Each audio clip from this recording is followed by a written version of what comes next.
醉酒后，我不小心把小姨子当成了老婆，可她不仅没有拒绝，反而还叫来了老婆一起配合我。只因上辈子我性格懦弱，在小姨子被强娶时一声不吭，导致她过门后不堪受辱，寻了短见。老婆也因此郁郁寡欢，没多久便因病去世。重生回来，我刚睁眼就看到大伯母准备强行将小姨子嫁去赵家。这辈子，我绝不会再让悲剧发生。谁允许秦燕嫁过去了？老子答应了吗？汉文，你这是什么意思？我聘金都收了，你不把秦燕嫁过去，我怎么去交代？你这是要造反不是？人家都说长兄为父，长嫂为母，我是你大伯母，管你家的事情理所应当。我帮你们甩掉这么一个累赘，难道不好吗？我看你是收了人家的钱，才这么帮人家说话。当我汉文的大伯母，你也配？要不是你作妖，大伯怎么可能不养爷爷？屯里谁不知道你不要脸？你哪有脸来说这话？拿来！拿什么给你？赵家给你的彩金，你难道就不打算交给我吗？我得亲自还给他们赵家。他们把钱给谁，让他们去找谁去。不行的话，大伯母你自己嫁过去。行了，我们俩家往后老死不相往来，你可以滚了。我直接把赵慧芳往院门外边推出去。张敬宗，你家老二这么不敬重我，还当我是他大伯母了吗？你们这些个糟温的、没良心的、不尊重长辈的，早晚遭舔！张敬宗，你到底管不管？院子外面已经多了一堆看热闹的人。我扭头看向大哥张敬宗，我很了解大哥。大哥看似老实，可涉及到家人的事情，他不会退步，会坚定站在自己这边。张敬宗欣慰地看了我一眼，把用报纸卷的旱烟屁股扔在地上，用脚踩面。大伯母，你说的没错，长兄为父，长嫂为母。我兄弟要是做错了事情，由我教训；我要是做错了什么事情，由我爷爷教训。我两兄弟从小到大没吃过你一口饭，没用你一毛钱。大伯母，我张家高攀不起你。像老二说的，从今往后，我张家的事情也不用你管。现在请滚出我张家！看你们这个冬天到底怎么过下去，饿不死你们！说完，他脸色铁青的离开了我家。等大伯母走后，大哥又点起了一根旱烟，咂摸了一口。老二，嘿，娶了老婆，总算是长大了。今天你做得很好，小燕，你就老老实实的在家里待着，人总不能让尿给憋死。老二说得好，我俩兄弟就算是吃糠咽菜，也饿不着你们俩姐妹。我张敬宗向来帮亲不帮理，更何况咱家老二还站着理呢。狗屁的大伯母，什么玩意儿？秦陵两姐妹听到这话，总算是松了一口气。大哥，哈哈哈哈！一世人两兄弟，有啥苦能过不去的？甭矫情。我不怕你把小燕留下来，我只怕你一声不吭，没个主见。男人的腰一旦弯下去了，就再难挺起来，那不是男人该做的事情。不用多说，往后无非是勒紧裤腰带过日子，苦一苦肚子嘛。那礼钱的事情是大伯母收的，赵家兄弟要是来找麻烦，那就让他们找大伯母去。咱俩兄弟光脚的不怕穿鞋的，他们真要敢来欺负咱们家，没其他办法，拼命而已。大哥，让我跟着李刚大哥他们一起进山打猎吧。这大冬天，熊什么的都冬眠了，在山里也能看得清楚附近环境。他们还有猎狗，我跟着李刚大哥他们进山，就是去打下下手而已。而且在家干活这么几年，扒肉啥的活我也能做，我没问题的。也行，你进山注意安全，情况要是不对，该跑就跑。行了，既然都吵完了，那就吃饭。消消气儿。我哪敢生气啊！我要是气坏了，这一家子人不得饿死？都愣着干啥？吃饭啊！我也算是大哥大嫂带大的，这些年家里有难处的时候，还是大嫂爹妈那边补贴了不少，我们才能熬过难关。更何况今年家里养的猪患了沟绦虫，这定期会导致猪杀了以后，全身肉里都有着密密麻麻，像是大米一样的白疙瘩，很恶心人。于是这个冬天就难熬了。爷爷在我们吵完架后才从外面赶回来，不知道去做什么了，只是表情有些不太好看。饭是很稀的，大碴子粥加上咸菜、酸菜，好在炕够大，能挤一挤。而且秦燕与我不是睡同一床被子，倒也不碍事儿。吹灭油灯，我却是有些睡不着。姐夫，别多想，今天我跟李刚大哥他们进山打猎，给你们弄点肉回来补补身体。放心吧，我肯定能让你们过上好日子的。我知道秦燕在想些什么乱七八糟的，没多说。我只是庆幸自己能重新回来，改变这一切。正当我迷迷糊糊快睡着时，脑袋中响起了一道声音：叮。恭喜宿主激活猛兽契约系统，相关说明书已发放，宿主可精神神力在脑海中查看。获得强化点+5，强化点可在击杀猎物后一定几率获得。获得幸运大转盘，其中包含上万种随机奖励，每次抽奖耗费10点狩猎点，抽奖全靠运气。精力药剂+5。我看了看说明书，猛兽契约资格说的便是能契约任何动物，上到老虎、猞猁，下到山中鸟雀等都可以。契约之后，猛兽不存在弑主的可能，会全心全意的视我为主，听我命令，哪怕让他攻伐同类也没任何问题。且我能通过系统契约，一定距离内给契约兽下达命令。最重要的一个条件是，猛兽必须是在重伤或垂死状态下才能被我强行契约。至于其他的，除了可随时存物取物的系统空间，基本都是强化我自身所能用到的东西。不断琢磨着系统的各项功能，我没有任何迟疑。系统给我加上3点强化点，至于剩下的2点强化点，我留着还有用。随着一阵只有我能看见的金光闪过，我明显感受到身体的虚弱感退去，身体力量感显著增强。奈何现在不太好查看身体情况究竟如何。明天也如我要，这契约兽我也要。翌日天色还未彻底放亮，我便早早起床，穿好所有装备，听着房间内2姐妹均匀的呼吸声，我轻叹口气，缓缓将房门给关上。来到堂屋，我听到厨房里面忙碌的声音，是刀子嘴豆腐心的大嫂陈红花在厨房里烙饼。嫂子，让你大哥进山不就得了，非得逞强，家里养不起你还是咋的？能帮家里一点是一点。汉文，你年纪小，你冬天没进过山，虽说是跟着李刚他们，但人心隔肚皮，记得长个心眼，知道不？进山的时候把路记住，要是察觉到不对劲，该跑路就跑路。这进山打猎的人心里狠着呢。饼用油纸给你藏好了，收好。热水我也给你灌水壶里了。知道了，嫂子，我一定会平安回来的。今天下午就让你们吃上肉。吃肉不吃肉不重要，我不在乎，重要的是你们能平安回来，晓得不？嫂子，也晓得了。我拖上家里的爬犁，拿上一把柴刀，小半瓶散篓子，装进挎带后迅速出门。散篓子就是散称的白酒，挎带是用肩膀挎着，猎人用来装一些工具的布袋子。之所以拿柴刀，是因为我家里没枪。爬犁是东北农村人冬天运输的主要工具。带着一堆工具，我来到了李刚家。李刚和大哥张敬宗年纪差不多大，都是30多岁。这次就李刚、李铁、李彤3人带着3条狗进山。汉文来了啊，3位哥都在呢。放心吧，我们和你哥认识这么多年，今天打到猎物的话，肯定有你的一份。老2、老3，收拾好没？我看到他们拿的是一把半自动，外加一把16号枪挂管。16号枪挂管是将16号霰弹枪的枪管换成适合打 7.62 毫米的子弹枪管，不过每次只能打1发子弹，打完以后还得再次填装子弹。用这枪进山打猎的话，还是有着一定风险的。好了，出发吧。走。李家兄弟3人拖上爬犁，加上3条大笨狗，带着我和大哥一行人直奔大牛岗子，一路赶到此地，走了足足2个小时，又在山中巡猎了40多分钟。李刚家的3条大笨狗不断在地上嗅着动物足迹，十分兴奋。我家这几条狗虽然没有抬头香的猎狗，但几条低头香也足够我们用了。李刚哥，我对猎狗不太懂，不过你家这几条狗看起来就很厉害就是了，肯定能找到猎物。几乎就在我开口瞬间，3条大笨狗陡然开声：“汉文，你这嘴当真跟抹了蜜一样，说会发现猎物，他们就发现猎物了。都准备好！老2，松绳子，愣着干啥？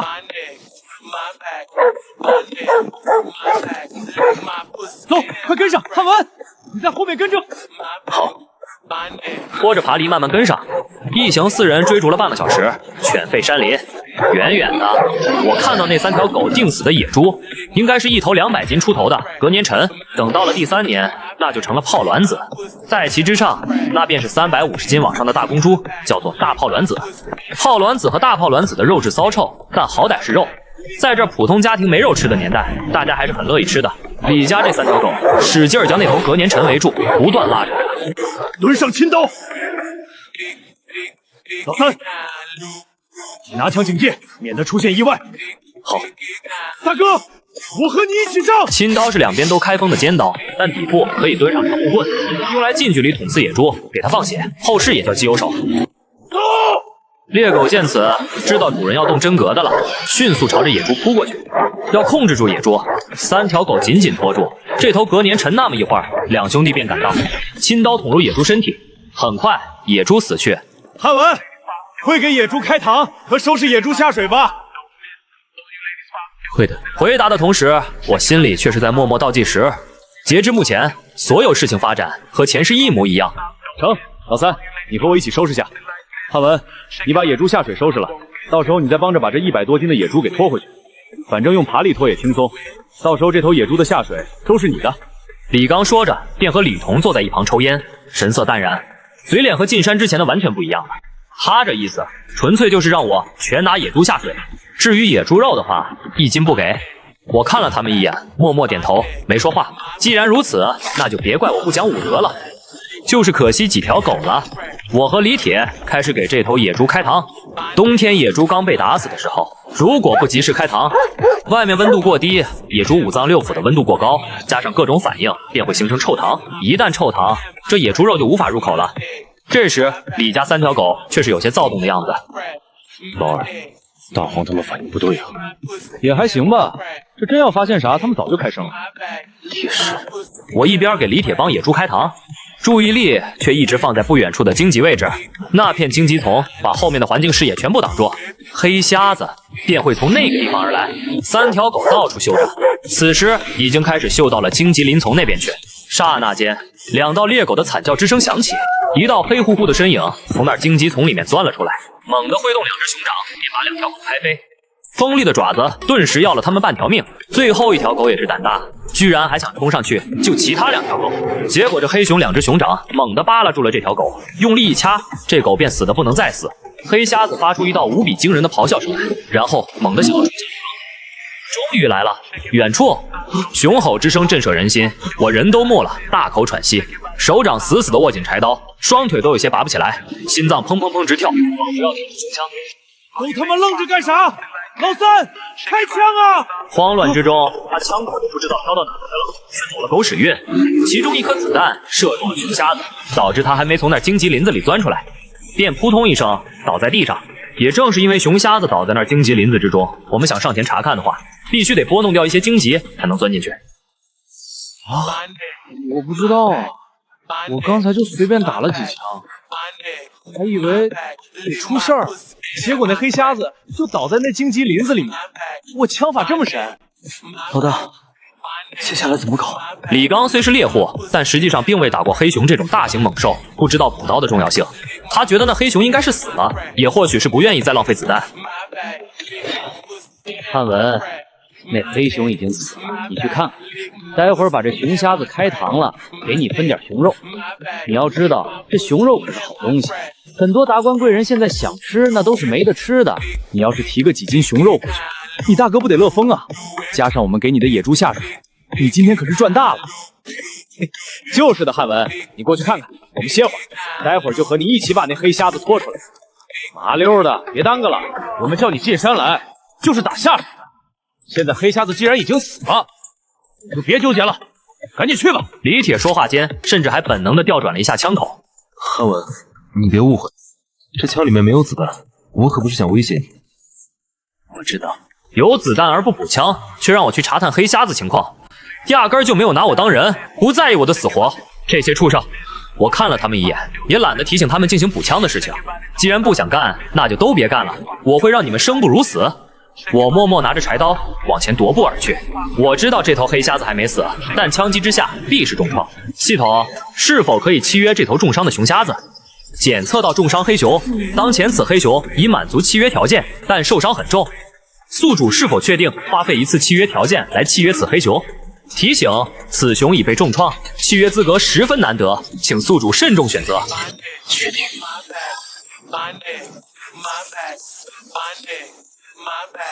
契约成功，请命名。就叫黑霸王吧。命名已成功，宿主可正式驱使你的契约兽黑霸王。系统声音停止瞬间，我便感受自己与倒在前面荆棘丛中的黑熊之间建立了某种玄妙的联系。我能感受到这熊商的不轻，这要是不处理好，指不定就得死，会浪费了这次的契约资格了。下一次的契约资格，指不定什么时候才能获得呢。先趴着，我不叫你起来，就先别起来。听着，黑霸王，不准动，一下都不乱动。待会他们进来，你给我神住了。我要黑熊将这李刚三兄弟随便重创一番，偏偏还不让黑熊杀死他们，受伤而活着。没啥事情，这黑瞎子看样子已经死了，我拖不动他。李刚大哥，你们来帮忙吧。这汉文真蠢啊，怎么让他做啥他就做啥，凭啥娶了个如花似玉的媳妇儿，还跟了个小姨子？这小子佩服。他们正说着，我走了出来，几人瞬间收声。李铁大哥，我帮你拿枪，你们壮实点，方便把这黑瞎子给拖出来。也行。李铁笑了笑，便将半自动交给了我。反正里面没有子弹，他们也不担心我打黑枪。来，老二老三，今天咱们怕是要发了。这一颗黑瞎子胆，那得值大几百块钱呢！赶紧搭把手，把这玩意拖出来，然后开膛。三兄弟笑得牙齿都露出来了。别弄死他们！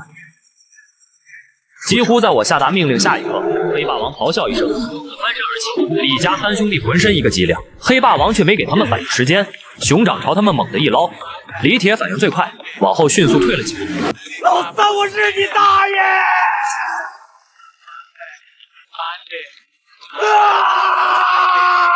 这熊没死，快跑！汉文，开枪啊！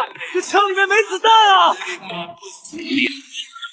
因为身后黑熊再度扑腾而至，这次黑霸同样一捞，李彤身后棉衣划了一声，同样爆开。黑霸王爪子触及他的背后，也不知道伤成了啥样。李铁已经跑出老远，压根儿就不带看自家两个兄弟一眼的。老三，你个狗日的！汉文，你他妈的真是找死啊！你怎么不死？两兄弟跑得极快，飞快地从我身边经过。老二，别管他，跑得够快就能活。黑霸王再度发出继续追他。李家三兄弟逃命似的，很快消失在我视野中。我等李家兄弟消失不见后，这才定睛看向了这头黑熊。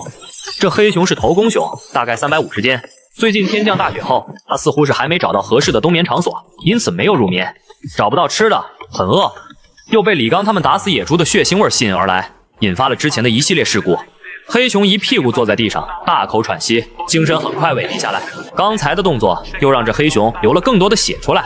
我之所以留下2点强化点，就是为了保这黑瞎子不死。现在看来，果然派上用场了。系统正在给黑霸王增加强化点，强化已成功。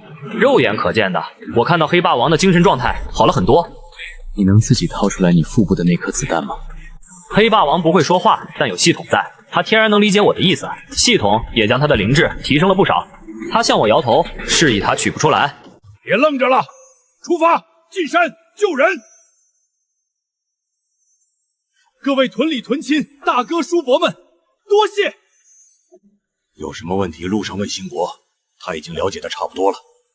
赶紧走，多耽误1分钟，你家老二生存下来的希望就少1分。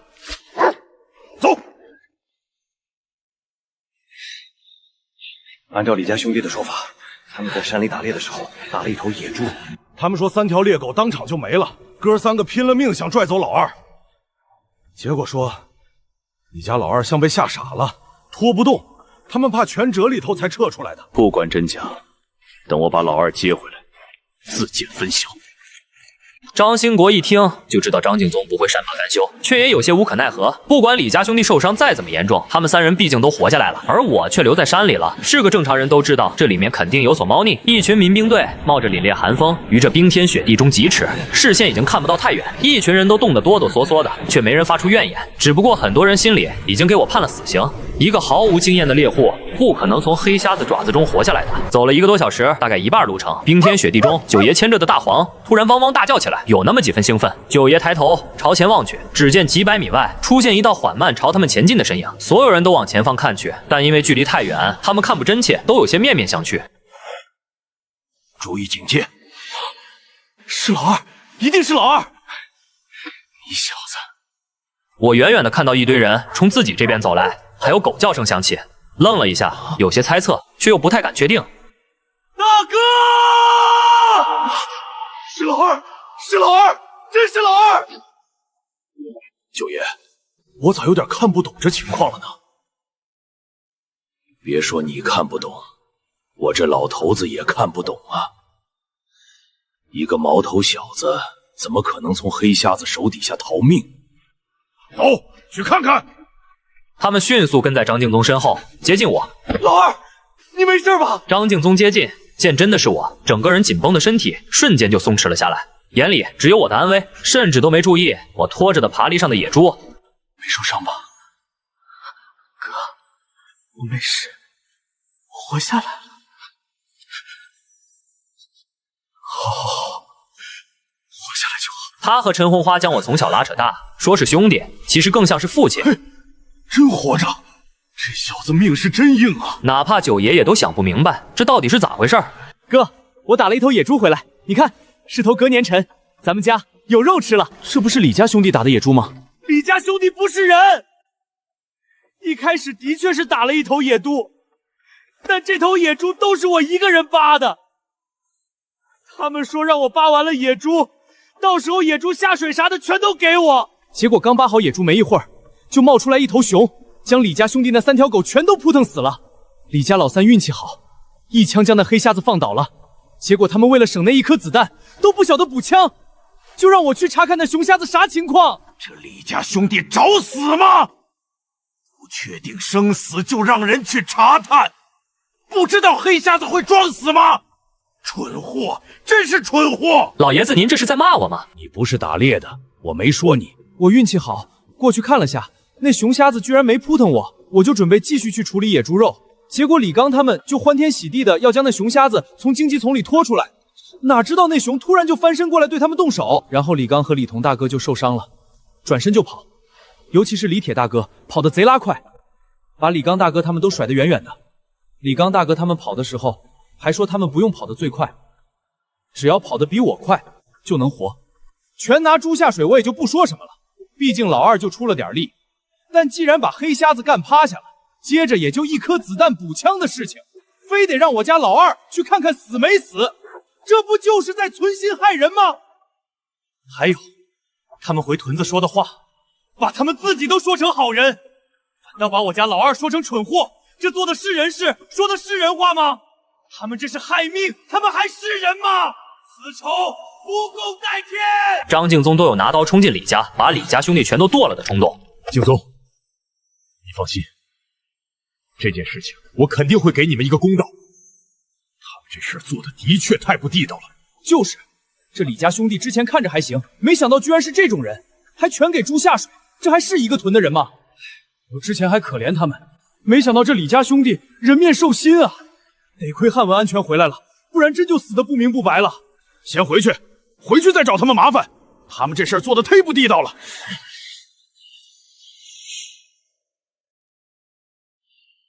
那你小子是怎么逃过那黑瞎子的追杀下山来的？那熊瞎子虽然没死，但也受了重伤。我当时只是懵了一下，看到李刚大哥他们跑路了，我也赶紧跑了。我跑出老远，发现那熊没追我，我又觉得这次进山没整到东西，那我回家之后，嫂子和我大哥他们就没得吃的，我就鼓起勇气又回去了。等我回去，就看到那头熊已经不见了，那头野猪倒是在，嘿嘿，我就收拾收拾回来了。这野猪是我在山里捡的，我还顺道在山里捡到了2把枪。说什么屁话呢？这的确是你在山里捡到的枪，然后你用枪打死了这头野猪，这头野猪是你打的，对吧？大哥，你比我还黑啊！大哥说的对，我刚才冷懵了，搞忘记了。这野猪就是我打的，这就对了嘛。各位兄弟叔伯，今天大家跑这么一趟，辛苦大家了。等会儿回家之后，大家别走，先来我家里面分点肉。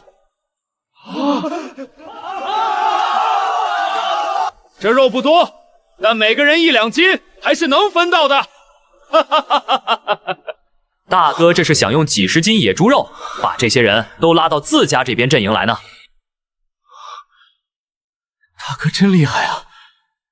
其他民兵队的人听到这话，下意识吞咽了口唾沫。到时候他们但凡帮着我们家里这边说几句话，而那时屯里的公道自然会转移到我们兄弟身上。虽说现在他们靠山屯这边已经开始包产到货，但现在家家户户仍是很穷，饿死人虽说不至于，但大部分人家里也都不富裕，算起来也只是饱一顿饥一顿的那种。秋天交了公粮之后，就得开始省吃俭用，日常主食就是苞米面、红薯、土豆等。至于吃肉，那就更加不用想了，撑死逢年过节时会沾那么点肉腥味罢了，也仅仅是沾那么下，一家人每个人都吃不到2片肉的。景宗，等回屯以后再说吧。你们啊，那就回屯子以后再说，我也好找他们讨一讨公道才是。各位帮我兄弟拉一拉爬销。我从雪地中捡来青刀，又从系统空间中兑换出来2瓶精力药剂。精力药剂可以用来消毒，也可以用来补充体力。迟疑片刻，我打开其中1瓶，仰头喝了2口。剩下的你先喝点，像我这样，别把瓶子捏爆了，知道不？旁边没人，我便直接对黑霸王下令。黑霸王十分好奇，吨的2口就干完了1瓶。待会儿会很痛，我很快，你忍一下。我用另外1瓶精力药剂冲了冲手，算是消毒。随后咬了咬牙，用亲刀剖开黑熊中弹的伤口，用手弹了进去。黑熊发出低沉的咆哮。那张熊脸上肉眼可见的露出痛苦之色，熊爪使劲抓在地上，一道道狰狞的痕迹出现在冰面上。我摸索了片刻，终于摸索到了子弹，掏出来示意给黑熊。算你命大！我又从系统中拿出1瓶精力药剂，给黑霸王冲洗了下伤口，算是消毒。令我感到诧异的是，用精力药剂冲洗了一会儿黑霸王的伤口后，黑霸王伤口的血居然止住了。处理完这些，我拿上镰刀砍了10来斤野猪肉，丢给黑霸王。你吃了以后，尽快找个地方冬眠。真有事我会叫醒你。说完后，我便不再管黑霸王。熊胆对熊本身有着一定治疗伤势、消除炎症等效果，加上我给黑霸王强化了2点，他活下来是必然的事情。我有些勉强的把那头已经开膛、扒皮结束的野猪拖到爬犁上固定好，黑霸王则是哼哧的啃起了野猪肉，一脸享受。我拿上半自动，顺带将李铁扔在雪地里的那把16号枪挂管也挎在了肩上，场中手斧以及一些乱七八糟的东西，我全都扔进了系统空间中，毛都不给李家兄弟剩，算是零元购。念头一动，我触摸了一下那野猪肉，野猪肉加上爬犁也被我放置进系统空间。等待会儿出了山，我再把爬犁拿出来拖回家。系统，我多少距离之内能联系到这黑霸王？10公里内，若是超出10公里，宿主仍能确定黑霸王的位置。进入10公里内，则可以通过系统联系到契约猛兽。我略微放心，看了黑霸王一眼，交代他尽快远离此地。随后将3条死去的狗拖到那荆棘林里，算是暂时找了个埋葬之地。地面冰冻，我没工具，刨不了坑，只能这样处理。山外，李家兄弟逃命一样出了山。李刚和李彤被黑瞎子重创，有些虚弱。李铁之前跑出一段距离后，才回过神来，重新去接自家兄弟。哪怕李刚和李彤生气，也顾不得去埋怨这货。老大，这汉文怕不是死在山里了吧？谁知道能冒出来一头黑瞎子？而且他之前查探的时候也没发现黑瞎子死了，他活该。那我们回去怎么和张景宗交代？这有什么交代的？我们俩都伤成这样了，他家老二死了又怎么了？难道还要我们陪葬不成？再说了，他家老二没了，他大伯父又不让他大伯管他家，就一个张敬宗，他还能折腾什么幺蛾子不成？那枪咋办？其他东西可以丢，但那把半自动现在可值大几百块钱。回去再说，到时候屯里肯定得组织人进山找张家老二，到时候自然会有人把枪给我们找回来。行了，别啰嗦了，再耽搁下去手要废了。他们一路赶到靠山屯，李刚和李彤流血严重，已经无比虚弱。来人啊！我大哥二哥打猎出事了，快来救人啊！救命啊！救命啊！咋回事啊？咋弄成这副模样了？快喊人帮忙来搀扶一下。你们兄弟打猎也有几年了，咋的？这是被野猪撅了，还是被黑瞎子给挠了呀？你们看他后面这个棉衣，这是碰上了黑瞎子啊！真是命大，居然能活着回来！快去喊屯里医生，不然这李家老大和老二怕是要完。一时之间，整个靠山屯都喧闹起来，无数人得知李家兄弟被黑瞎子扑腾的事情。大冬天没什么事情，陈红花正在院里打扫卫生，远远就听见了屯里的动静。好了，春花婶儿，咋了？这么着急忙慌的？你早上不是跟我提过吗？说你家老二跟着李家兄弟进山打猎去了。对，咋了？李家3兄弟刚回屯子，2个人重伤，枪爬犁啥的玩意儿都没带回来。我问了一嘴，他们说你家老二没跟着回来，怕是被熊瞎子给扑腾了。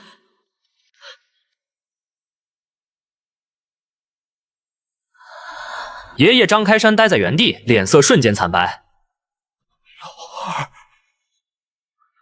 张敬宗把眼中泪花重新憋回去，强撑着站稳，死死捏紧拳头。我去问问李家兄弟具体情况，然后进山接老回来。张敬宗思路清晰，目标明确，腿只是软了那么片刻，便走进房间，拿起了柴刀。爷爷，红花，你们在家好好待着。敬宗，我跟你一起。爷爷，咱们家里得留个男人。孩他爹，一定要把老二带回来！一定！张敬宗迅速来到李家，他看到李家已经聚集了屯里不少人，有屯长、大队长，还有屯里民兵队的相应成员，一副整装待发的样子。敬宗，你来的正好，我已经问清楚他们兄弟是怎么回事了，知道你家老二现在具体是在山里哪个位置。他们三兄弟的事儿暂且不提，不值得耽搁时间。现在最重要的是，先去将汉文给救回来。这是咱们民兵队的枪，你也是咱们大队民兵队的，已经提前给你准备好了。来，拿好。时间太紧了，我暂时只组织了20多个人的民兵队。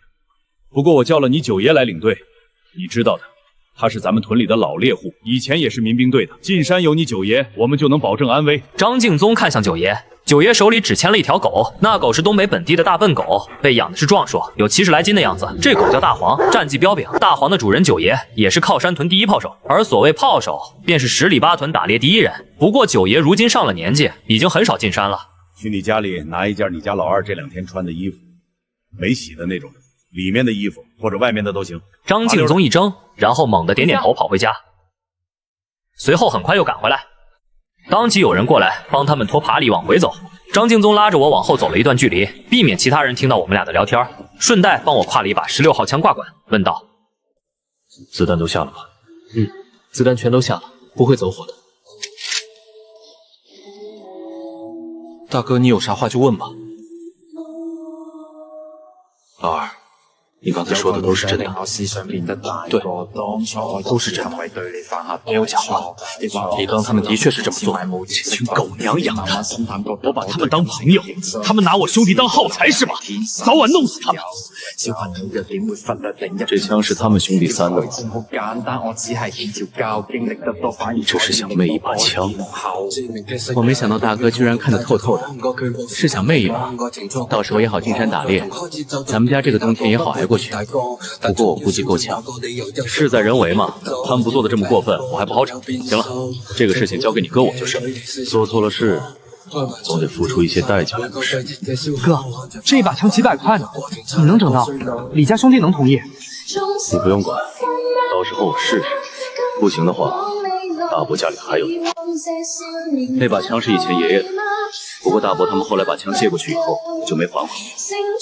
这枪我们要是整不到的话，那就去大伯家整回来。”“那成，家里必须得有一把枪才行。”“老二，这趟回屯子，咱们兄弟有得事情要整了。那李家兄弟的亲戚可不少，麻烦哦。这野猪肉也不知道能保住多少。这野猪是我在山里捡的，我想给谁就给谁，我不想给谁，那谁也别想要。咱们俩兄弟光脚的不怕穿鞋的，谁敢逼我们，那就看看咱们这手里的枪快不快了。”“你小子现在真的男人了。”“好，很好。我以前就怕你担不起一个家来，但现在看来，你小子的肩膀硬了，脊梁挺了。爸妈要是能知道的话，应该会很高兴。”我眼中闪过一抹黯然。我爸妈去世的早，导致我对二老的记忆并不多。大哥提到爸妈，我也只是有些缅怀和伤感而已。大哥，你放心吧，咱们2兄弟一定能将日子过得红红火火的。这话我爱听。走，咱们回家。你嫂子和爷爷他们看到咱们拖了一头野猪回家的话，肯定会很高兴的。你大侄儿和哥女估计老崇拜你这个老叔了。可不咋的，他们老叔以后天天让他们吃肉。你小子倒也是会吹牛了，这年头哪有人家能天天吃得起肉啊？不过咱们家这个冬天应该没那么难熬了。肯定没那么难熬了，有我，还有大哥你，咱们也能养得起家了。小燕的事情，你有什么打算吗？这丫头早晚得嫁人，我可不是想把她嫁出去，我是说以后的打算。大哥，往后的事情我哪能想这么多？想这样过着这日子呗，往后再说。要是小燕能找到合适的人，那该嫁就嫁，是吧？那要是找不到合适的人呢？你是不是就打算一直养着你小姨子？哥，你说啥？我怎么有些听不懂呢？你小子还跟我装蒜呢？你这心里面指不定打着什么小九九。我是你大哥，我还不知道你怎么想的，我都不想揭穿你。我不是，我没有，你瞎说。不过秦燕如果非要一直留在家里的话，那就不能怪我了。屯长张兴国他们走在前面，他们讨论着回去以后，我和张敬宗会做些什么。就说，你说这事儿咋搞啊？别等回屯子以后，这两家干起来，那就麻烦了。这张家老二就不说了，以前性格还是比较沉稳，应该闹不出什么动静。不过这小子这次能从山里活着出来，也是有些古怪。这张敬宗那就难搞了，他一个人能撑起一家来，那骨子里的手段是有些狠的。以前不是没整过事情，只不过这些年为了家老实了点。再说狗急了也得挑钱，更何况李家兄弟这次做的的确是有些过分。就说，你说那张老二说的事情真的假的？大概就这一讲吧，至于哪儿是假的，我就不清楚了。但那李家兄弟把张家老二当炮灰的事情，大概率是真的。山里有些打猎人，啥德行，九爷比谁都清楚。要等他们回去，这事情怕是不得搞了。只希望不要闹出大乱子。张家人定西国，但那李家亲戚不少，真干起来怕是要出问题。就谁的手段厉害，死人就行。人死了，刨个坑埋了拉倒。问题是现在才下雪没多久，地面都冻上了，刨坑都不好刨啊，硬邦邦的。我怎么寻思你这小子也想看热闹，巴不得打起来呢？叔叔，你别瞎说，我好歹是个当屯长的，怎么可能是那样？九爷嗤笑一声，懒得说话。他这么大岁数了，吃过的盐比年轻人吃过的饭都多，就是可惜张开山那老小子喽。以前年轻的时候也是个脾气暴的，跟屯里不少老家伙都干过架。结果从小儿子和儿媳没了，大儿子不赡养他以后，如今还带着2个孙子，跟着拉扯一个家，那心气儿也没了。九爷觉得有些可惜，他看了一眼被拴着的大黄，心中感慨。有时候养的儿子要是不靠谱的话，真还不如养条狗。没多长时间，这些个民兵队的人总算是抵达了靠山屯，而靠山屯这边，李家兄弟的事情自然也引起了不少人关注。这年头毕竟没啥热闹，这屯里但凡发生点事情，都会闹得家喻户晓。待我归家，不少人都冒着风雪出来看热闹，其中不少人都知道我在山里是出事儿了的。结果此时此刻看到我和大哥居然拖着一个爬犁回来，爬犁上更是还有着一头野猪的时候，不少人都是倏然一愣，纷纷开口：啥情况啊？这才出去多久就回来了？不是说张家老二折山里面了吗？这咋没事啊？还拖了一头野猪回来了？对呀，张家不是没枪吗？这河里面到底是发生了啥事情？我有点看不懂了。是，我也有点看不懂。靠山屯不少人都有点懵，顺便问其他进山的民兵队的人到底是什么情况。随后民兵队的人就将从我嘴里听到的消息散布出去，这听得靠山屯众人一阵惊讶，这件事情居然还有隐情，诸多屯民八卦心四起，吃瓜的欲望简直爆棚。而我家里这边，陈红花一直在院中打转，爷爷张开山也是坐不住，不断的在院子里面走来走去。秦玲和秦燕2姐妹更是惴惴不安，秦燕更是眼泪止都止不住，怕冻伤又得不停的擦拭，他们也不敢出门打听消息，生怕迎来的是噩耗。邻居周春花得到了消息后，火急火燎的跑过来，哐当一声将张家的院门推开，她跑得大口喘粗气，连忙大声说道：你家丁宗回来了，回来了！汉文是不是没了？汉文啊，我家汉文啊，年纪轻怎么能啊！秦玲与秦燕死死握紧了手指，泪如雨下，不断擦拭，也不怕冻着。我都是为了他们才选择进山打猎，如今出了事儿，他们没脸活在这世上了。两女只感觉一阵天旋地转。陈红花的2个儿女看到爷爷和老妈他们不断哭，吓得嗷嗷直哭，张家院子里乱成了一窝粥。你们听我说完啊，先别哭啊！真把我吓着了。你家老二没事儿，他活着，他回来了。此话一出，院内哭声一致。红花，我回来了，把老二给带回来了。嫂子、爷爷、小林、小燕，我回来了。院门被推开，张敬宗走在最前面，脸上露出爽朗笑容。我走在后面，拖着一个爬犁，爬犁上固定了一头不小的野猪，走进院里，身后还跟了不少看热闹的屯民。伸手在我身上使劲摸了摸。汉文，张开山和陈红花没事啊！你真是让嫂子担心死了。回来就好，回来就好啊！秦陵和秦燕也满是动容的来到我面前，略微抬头看着我，两眼似乎都明亮了不少。秦陵更是主动抓住了我的手，不愿意放开。秦燕只是心中很高兴。老叔，这是什么？是野猪吗？今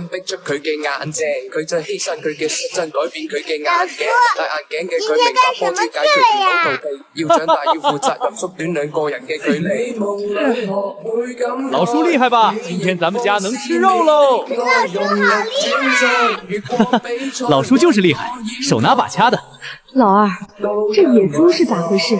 李刚他们都出事了，你咋还安然回来了呢？就是，这到底是咋回事？跟我说实话，到底是怎么回事？张敬宗迅速将山里的事情说了那么一遍。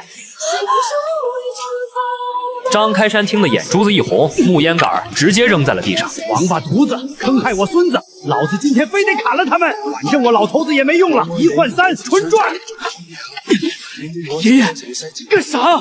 这日子过得好好的，去跟他们换了干啥？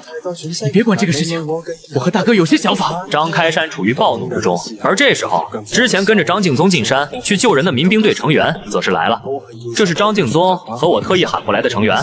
没错，哪怕情况如此糟糕，我仍是决定要分肉。哪怕是九爷也来了，他倒不是想来分肉，反倒是想来看热闹的。开山啊，你这窝囊了半辈子，咋就想着这会去搏个名头？张老九，你啥意思？没啥意思。我说你这2个孙子都要成才了，他们能活着回来，自然有他们的考虑。你一个老头子掺和这么多事情干啥？我知道你急，但你先别急，你不用去挑事儿，待会儿事情自然会来找你。九爷刚说完，张开山便听到了熙熙攘攘的声音响起，看来是往他们家赶来。除此之外，哪怕我也都听到了熟悉的声音。汉文啊，我之前听屯里人说你折山里了，担心死我了。你这没事儿，可真是太好了。汉文啊，我听说你从山里拖了一头野猪回来啊，我特意来帮忙的。来，我帮你扒肉，我们家也有段时间没吃肉了呢，刚好可以剁几10斤肉回来。反正咱们是一家人嘛。我都想给大伯母竖起一根大拇指了。赵慧芳，你敢动我那野猪肉1两肉，我今天就把你胳膊给卸了！我直接将手中手斧往野猪身上一甩，结果这一甩，那手斧居然直挺挺地剁在了野猪身上，只是瞪眼看着我。这王八犊子咋就没死在山上呢？居然还让他得到了一头野猪！赵慧芳气鼓鼓的也没走。因为他知道接下来李家那边恐怕就要找上门来了。兴国叔，李刚大哥他们咋还没来啊？不管怎么说，你是不是该还我一个公道啊？我张家虽然人丁没那么兴旺，那也不能让人在我们头上拉屎拉尿，对吧？汉文，你小子别急，这个事情我觉得还是有更加温和的解决方式。什么温和的解决方式？我先忍了这口气，然后被他们污蔑偷抢他们野猪，还是怎么的？兴国叔，这有事情就得解决事情。做事情不能光想着和稀泥啊！那你就看着解决吧。李家人总算是赶来了，这次带队的是李家李铁，除了他之外，还有李家老四李天、李家老五李地等。我说汉文啊，你说想要怎么解决？加上李家各种堂兄弟、嫂子、弟妹之类的，啥人足有10几人，赶到了我家院子这边。陈红花都看得瞠目结舌，怎么老二进一趟山，像是把屯都给掀翻了一样。李铁看到我安然活着回来，脸上露出一抹不可思议之色来。哦。是李铁大哥，感情你没受伤啊？我记得那熊瞎子扑来的时候，你跑得最快，甚至还把李刚和李彤大哥往后面推了一下。要不是这样，李刚大哥他们未必会受伤呢。仅仅只是一句话，我便让众人大为震惊，一双双眼睛瞬间古怪地看向了李铁，颇有几分揶揄和玩味，更有人窃窃私语了起来。李刚和李彤都没有将这个事情说出来，怕家里先闹出矛盾，让人笑话。老三，好，我之前就纳闷咋你没事呢。感情你对你老大他们动手了啊？他们能这样，全是你的锅。老三，你得出1窝分了。哪怕老四李天和老五李地也都皱眉看了一眼他们3个，寻思以后可不能跟3哥进山。你们吵吵个啥啊？汉文瞎说呢。那种危急情况下，我怎么可能去害我大哥和二哥？我要真有害他们的想法，那后面不救他们不就完事儿了？汉文，你小子净说鬼话，危言耸听。我们这次来不是为了跟你说废话的。我们在山里丢了2把枪，还有手斧、耙了等。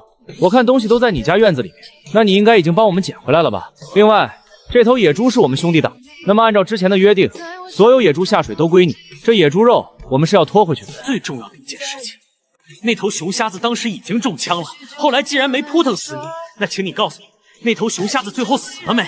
如果死了的话，那熊胆呢？此话一出，在场所有人呼吸都是猛地一滞，他们以为只有野猪和枪的事情，最后竟然还牵扯出一颗熊胆来。没吃过猪肉，也见过猪跑，他们哪怕没卖过熊胆，却也大致知道，现在供销社那边收购熊胆的话，一颗怎么着也得要个大几百块。居然还有熊胆的事情，不过那熊瞎子中了一枪，也未必会死吧？也是，毕竟都还有力气把他们兄弟几人抓伤，那熊肯定没受到当致命伤害就是了。这李铁有些异想天开了啊！就这汉文的能耐，难道还能整死一头熊瞎子不成？如果真的整死了，他为啥不拖回来？那不是傻吗？屯里人还是比较明智的，并没有顺着李铁的话来攻击我，而是在理智的分析着相应事情。主要是他们也没看到我拖回来的熊肉。陈红花，你想做什么？这一巴掌打的是你们无情无义。我家敬宗把你们几兄弟当朋友，结果你们带着我家老二进山了以后，忙完就分了野猪下水。是，没错，我们家日子现在是难过。这野猪下水也是肉，但敬宗大冬天冒险跟着你们进山，扒肉啥的活儿都是他在做。这于情于理来说，都不至于只拿野猪下水吧？怎么着都该割几斤肉啊！这也就算了，结果这李家兄弟，你们猜怎么着？将那黑熊放倒了以后，他们都舍不得用一颗子弹去彻底打死那黑熊，逼着汉文这小子去查探那黑熊死没死。汉文过去查探了，那黑熊倒是没啥动静，结果呢？结果反倒是你们兄弟被黑熊扑腾了，活该！真是活天有眼啊！秦林和秦燕听得一愣一愣的。刚才张敬宗说话的时候，他们没听清楚，此刻知道具体情况后，都怨恨的看着李家人。不是那样的，我们当时忙着给野猪开膛，所以让你家老二去看看而已。那熊都被一枪放倒了，我们以为没事了就没补枪，谁知道黑沙子那玩意儿还会装死啊！见所未见，闻所闻。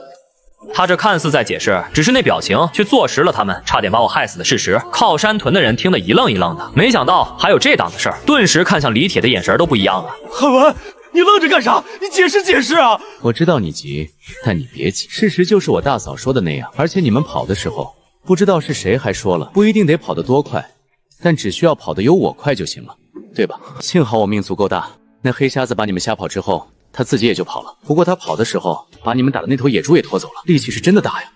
那头野猪被拖走了？那这里这头野猪是咋回事？当然是用我在山里捡到的枪，另外打死的野猪啊！不是，你们该不会以为这头野猪是你们兄弟打死的那一头吧？九爷和张兴国都忍不住愣了一下，他们活了这么多年，还是第一次看到像我这种睁眼说鬼话的。你小子是想独吞了这野猪呢？你这心也太黑了吧！我们三兄弟冒着危险打的野猪，你就敢说是你的了？李家众人也都懵了，他们没想到我居然敢这么不要脸。张敬宗手中提着菜刀，已经默默站在我身边，准备随时出手。枪是我在山里捡的，野猪是我在山里打的。民兵队的大哥叔拔们见我拖回来的，所以我说是我的，有什么问题？沉默的枪声震耳欲聋，李铁被唬得一愣一愣的，李家来的那些人也都被我给镇住了。各位叔伯婶儿，以后你们要让家里人跟人进山打猎的话，一定要小心些，别像我这样遇人不淑，差点在山里让人逼死了。得亏我机灵，不然今天就真的要死在山里了。我打了李铁，然后又是突然的一声枪响，屯里人觉得这我的力气有些重了，但我这番话又让他们觉得太合理了，毕竟都差点让人害死在山里了，还不许人有点脾气了。你们要是觉得这枪眼熟的话，那我就卖给你们好了，毕竟是捡来的，很便宜，50块一把，2把枪一共100块钱。你们要是不想要的话，那我就留在家里当烧火棍了。这是我和张敬宗回来时商量好的策略。这枪是李家的，尤其是那把半自动，上面还有标号之类的。汉文，你别太过分！到底谁过分？大家心里自有公道。我懒得再多说。现在李三哥，你可以走了，我家要忙着扒肉了。你要是能帮忙的话，待会儿我能多给你分点野猪下水。毕竟不管怎么说，这野猪下水也是肉，不是吗？所以这枪，你们李家要还是不要？汉文，人留一线，日后好相见。你说这话不觉得好笑吗？你也有脸说留一线？别扯淡了，有本事拿钱来，没本事就给我滚出去！你们兄弟三对我做了什么，你们自己有数。还有李四哥、李五哥，你们回去吧，我不想为难你们。别逼我开枪！我人年轻，容易热血上头，这热血上头了，就容易不管不顾。万一待会儿枪走火了，谁死在这里，那就别怪我了。李家人吓得不敢吱声，又看到李铁这个主事人这么胆小，只能憋屈不已的退去。张慧芳，你也可以滚了，现在，立刻，马上，不然别怪我不讲情面。这是我家院子，我没允许你进来，你一步也不能迈进来。爸，你看你的好大孙，这都什么跟什么啊！不管怎么样，我都是他们的大伯母，不是？他们怎么能这么对我？你说是不是？滚！你个老不死的！我把你扔在他们俩兄弟这里是对的，真是一群狼心狗肺的东西！哥，咱们赶紧扒肉，给这些进山的人每个人都分点。爷爷，你拿着枪站一旁守着，我怕有人狗急跳墙。放心吧，有我在这里，谁敢乱来，我一枪打死他！老张头，你这老头子活了几十年，魄力还不如2个小辈。换你在我这个位置，你未必有我做得好。那可未必。各位兄弟叔伯，你们能进山去救老二，我们俩兄弟很感激。我们家里也拿不出什么好东西，刚好老二今天在山里打了那么一头野猪，那大家就分些肉回去吃。肉可能不多，但这也是我们俩兄弟的一些心意了。我俩顾不上这些，叫上其他人开始忙活扒肉，将野猪腿、排骨、猪头等全都分离开来。等分离的差不多后，便每个人剁上1斤多肉，分给他们。很多人见张家兄弟只给进山救人的人分肉，便也没久留。这件事情很快就传遍了整个靠山屯。最后，九爷和屯长张兴国也分了肉，但都不多，算是意思意思。小子，你对打猎有兴趣？没错，九爷，我对打猎很有兴趣。那我这2天要去杀一个熊瞎子仓，敢不敢去？九爷，我当然敢。那过2天我通知你。走了。他提着2斤肉，慢悠悠地往家里走去。很快，院子里面便再无其他外人。干啥分肉给他们啊？他们就是跑一趟，都没出啥力。这要是那几十斤肉没分出去的话，那咱们家不得多上几十斤肉啊？你想啥呢？这些人拿了肉，那就相当于是站在了咱们家这边。不管怎么着，那以后肯定得向着咱们家说几句话，不是？其次也算是结个善缘。咱们这在屯子里过日子，保不准什么时候就得求人。有这么一茬子事情后，往后也好开口。你是当家的，我听你的。孩他娘，今晚咱们家炖野猪肉吃呗？可以炖，但得弄少点才行。咱们家太长时间没吃肉啥的，这一次性要是吃太多，身体会受不了，容易拉肚子，知道不？老二，你觉得呢？我听嫂子的。那就这么定了。果然，陈红花只是剁了2斤偏瘦的肉进了厨房，秦陵和秦燕也在帮着打下手，他们目光时不时落在我身上，柔情似水。尤其是秦燕，那双眼睛几乎都快拉丝了。我打的这头野猪还剩下接近100来斤，张家的日子接下来明显会好过不少。陈红花拿着2斤肉去厨房炖肉去了，秦陵和秦燕则是在削土豆皮之类的东西。等会儿陈红花明显是要用野猪肉炖土豆，想着这滋味，我本能的吞咽了口唾沫。倒不是我馋这口吃的，而是这具身体已经很长时间没有摄入过像样的脂肪了，这是身体的本能反应。女人们在忙碌，2个小家伙则是在旁边兴奋地走来走去，还不停地喊饿，时不时探个脑袋往厨房看去，然后又被陈红花将他们赶出来。张开山他们收拾好野猪肉后，我发现这野猪还是有那么点板油的，虽说不多，没想到这野猪居然也有板油，还挺稀奇的。一直都有，只不过没有加猪的多就是了。晚点让红花熬成油酥子，改天可以包饺子吃，给孩子们当做零嘴吃也行。那成，我想这一口挺长时间了。你小子惹出这么大的事情，接下来还不知道该怎么办呢。爷爷，你这就错了。咱们家光脚的不怕穿鞋的，现在2把枪在手里，除非他们真的敢动手，将我们俩兄弟一下子给打死，不然他们不敢轻举妄动的。再说了，这人善被人欺，马善被人骑，咱们家要是不强硬点，这个冬天就熬不过去了。我说老二，你答应跟九爷去杀熊瞎子仓是怎么回事？刚才我没来得及拦你，但你小子胆儿也太大了。这次没折在山里那是运气好，你要是跟九爷进山的话，未必就有这么个运气了。你小子也太小看你九爷了。再说，他能叫老二进山，那就肯定不是叫老二去当主力。他是咱们十里八屯著名的炮手，没错。但你们忘记他儿子张建昌了，是不是？那小子也是个打猎的好手。老九喊老二进山，只不过是喊他去打个下手，帮衬咱们家。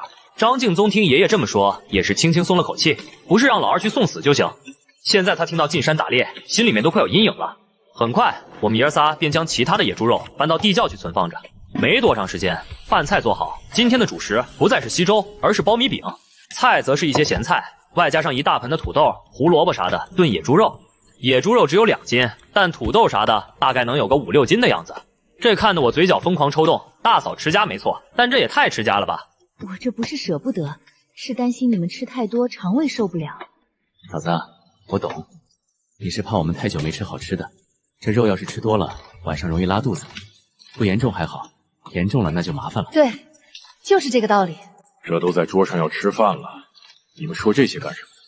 不嫌倒胃口啊？爸妈、爷爷、老苏、小婶儿、林姑姑，我饿了。俺也一样。饿了，那就吃饭呗，愣着干啥？妈说了，爷爷先吃，爷爷动了筷子，我们才能吃。好吃，别愣着了，都吃，你们都吃。吃肉，别光吃土豆，咱们日子会变得越来越好的。尤其是小燕，你得把这里当做自己家，知道不？知道了，姐夫。吃肉，多吃几块，家里又不是没肉。小燕儿，你别这么拘谨，往后都是一家人。知道了，大嫂。秦燕和秦陵一样，叫陈红花做大嫂。一大盆肉，在一堆人的努力下被消耗得一干二净，连带着盆里的菜汁都被用苞米饼蘸得干干净净。虽说只是2斤野猪肉，但没人嫌难吃。秦陵只觉得这是他们这么长时间以来吃的最好的一顿饭菜。酒不足饭却饱，秦燕和秦陵主动去收拾厨房，陈红花也不闲着，同样去帮忙。吃完后，3女又开始烧热水，供家里人洗漱。而李家这边，李刚、李彤几兄弟得知了白天张家那边发生的事情后，气得脸色煞白。他们俩兄弟经过屯里医生处理后，血已经止住了，自然不再去公社医院，因为一旦去医院了，那就得花钱。大哥，咋办？这张家兄弟简直不当人子！他们既然想卖咱们的枪，那这钱给他们就好了，就看他们拿着钱能拿上多长时间。大哥，你这话的意思是，咱们家里这2把枪，也算是给咱们挣了不少钱。老2、老3、老4、老5，咱们每家凑20块出来，把这枪赎回来。有枪以后才有肉吃。至于那汉文，我猜他这次尝到了甜头，早晚得再进山。这林子深了，什么鸟都有，不是吗？咱们往后啊，指不定还能在山里碰到他呢。到时候，我要让他双倍奉还。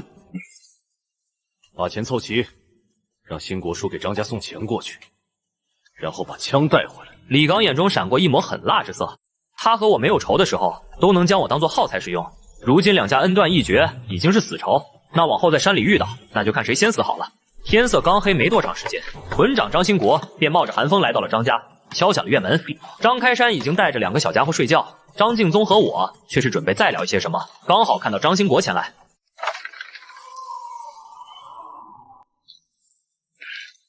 兴国叔，这大晚上的，你这是来干啥呢？李家已经给了100块钱，愿意赎回2把枪。然后李家兄弟说了，冤家宜解不宜结，以后2家做不成朋友，那也不要做仇人，不是？我和张敬宗对视一眼，眼中皆是露出一抹冷芒。咬人的狗不叫。沉默了片刻，兴国叔，既然你都出面了，让我给你这个面子。我就怕你们年轻气盛，不肯把枪交出来，不然你们就真的是死仇了。他自己也清楚，张家兄弟是迫于无奈交枪的。无论如何，2家以后肯定是死仇，但眼下只能这么处理。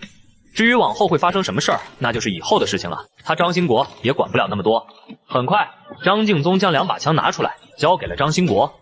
张兴国则是将100块钱交给了张敬宗。你们2兄弟如果往后还要进山打猎的话，注意安全，最好不要提前说出来要去哪儿打猎，懂不？兴国叔，你放心吧，我们懂的。张兴国深深地看了我一眼，总觉得我像是换了个人一样。那成，既然事情结束了，那我就先回去了。兴国叔，我送你吧。去，我又不老，还用你们送啊？搁家里待着吧。送走张兴国，张敬宗关上门，重新回到屋里。老二，这恐怕是李家兄弟给咱们的买命钱啊！你小子怕不？哥，你觉得他们真的敢要咱们的命？在山里面混的人心狠手辣，要不是这样，这次他们在山里能把你当耗材用。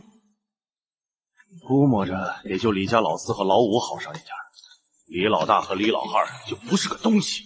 这口气，等李老大和李老二的伤养好了之后，他们肯定会找机会报复出来的。你这小子又要跟着九爷进山打猎，我就怕他们找机会打你黑枪，那就麻烦了。哥，想这么多干啥？兵来将挡，水来土掩，走一步看一步。他们要是想搞事情，那咱们兄弟奉陪到底就是。今天他们整不死我，那以后想整死我就更难了。到时候谁死，那就更难说了。这钱是你挣来的，该归你。这样吧，你把嫂子叫出来，我把钱给嫂子。有了这笔钱，咱们这个冬天81年，哪怕是林场的工人工资，一个月也只在30到50块上下的样子，100块钱都顶得上工人2、3个月的工资了。张家省吃俭用一些，完全是够家里面人花销了。张敬宗一怔，然后点了点头，随后把已经睡下的陈红花叫了起来。老二，你哥说你找我，啥事儿呢？大嫂，这100块你拿下，有这笔钱，我们家里人也能过得轻松些。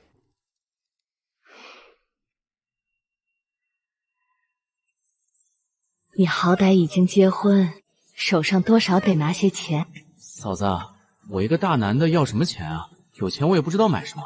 笨，你不要钱，难道秦莲不要钱吗？你把钱给秦莲，她手上有钱，才不会慌，才有安全感，知道不？谢谢嫂子。这钱算是你弄来的，你咋还感谢我？李家兄弟答应的这么爽快，不会有什么事情吧？谁让他们自己先做错嘛？再说了，他们往后想要吃肉，那就必须得有枪才行。2把枪，100块钱买赎回去，已经很值当了。老二心但凡黑一些，直接把这枪藏着，过段时间将枪上的编号什么的磨掉，拿出来用，他们又能怎么的？陈红花也没多想，了一声。我折腾了一天，也有些累了，回到屋里便躺下准备睡觉。令我觉得意外的是，今天吃了野猪肉，一家人居然没拉肚子。看来嫂子控制的量刚好，不然多吃一些。没出什么乱子吧？没呢。对了，我今天挣了些钱，钱你收着，往后你管家，我挣钱，以后你就不用再奔波了。前世额对不住这对姐妹，今生一定要好好偿还她们。你真的要跟九爷进山打猎吗？进山打猎实在是太危险了，我不想你进山冒险。今天她们俩姐妹都已经哭成泪人了。放心吧，我打猎很厉害的。秦陵不说话了，从今天的事情里她能看出来，自己嫁的这个男人从昨天开始好像就变了，变得很成熟，变得她有些陌生又熟悉。那你之后进山一定得注意安全才行。好，秦陵没有再劝我，只能让我多注意安全。我躺在秦陵身边，只觉得内心一片火热。小燕睡着了吧？睡着了。那就好。那咱们